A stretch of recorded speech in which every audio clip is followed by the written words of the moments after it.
এভাবে যদি মানে নোনা ইলিশের মাথাটা রান্না করা হয় তাহলেই যে খেতে কি মজার হয়।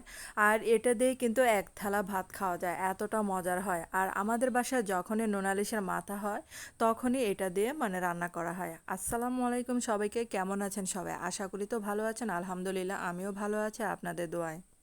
আর এখানে যে তেলের মধ্যে কিছুটা পেঁয়াজ বাটা, তারপরে যে রসুন বাটা হাফ চা চামচ, আর পেঁয়াজ বাটা দেওয়া হয়েছিল 2 চা চামচের মতো। আর এখানে হাফ চা চামচ দেওয়া হলো হলুদের গুঁড়া, 1 চা চামচ ধনে গুঁড়া দেওয়া হলো। তারপর এই যে 1.5 চা চামচের মতো মরিচ দেওয়া হলো। আর এটা এই যে একটু পানি দিয়েছিলাম, তা মশলাটা কষানো হচ্ছে। আর এখন মানে হাফ চা চামচের একটু কম হবে জিরা বাটা দিয়েছিলাম। আর মশলাটা যত ভালো কষানো যায় ততই কিন্তু মজার হয়।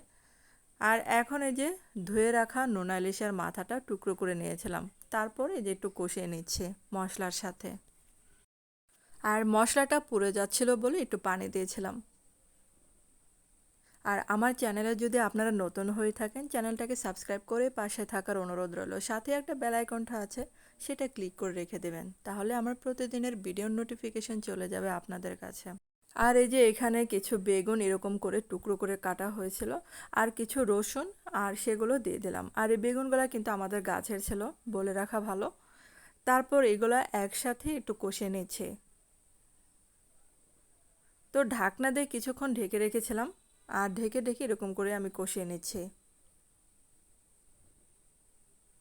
আর যখন এটা মানে কষানো হবে ভালো করে, তখন একটু পেঁয়াজ কিউব করে কাটা ছিল সেটা দিয়ে দিলাম।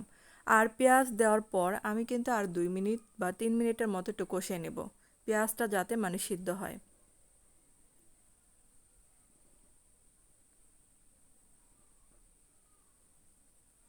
তো পেঁয়াজটা যখন প্রায় সিদ্ধ হয়ে যাবে তখনই এই যে আমি একটু পানি দিয়ে দিলাম, মানে ঝোলটা দিয়ে দিলাম।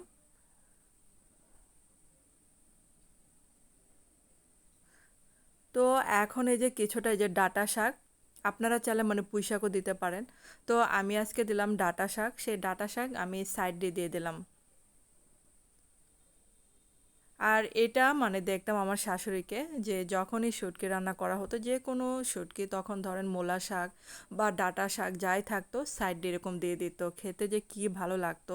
তো আমি কিন্তু এটা আমার শাশুড়ির কাছ থেকে শিখেছিলাম, যে শাক পাতা শুটকি রান্না করলে এরকম সাইড দিয়ে দিয়ে দিতে হয়, তাহলে খেতে খুবই ভালো লাগে। আর ঢাকনা দিয়ে কিছুক্ষণ এই যে কষিয়ে নেওয়ার পর এটা কিন্তু মানে ঝোল দেওয়ার পর এটা ঝোলটা শুকিয়ে গেছে। তো এটা কিন্তু প্রায় হয়ে গেছে।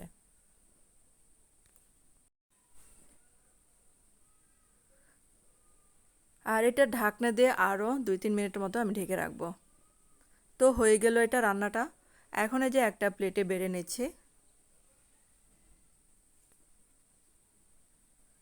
তো কেমন হলো অবশ্যই কমেন্ট করে জানাবেন।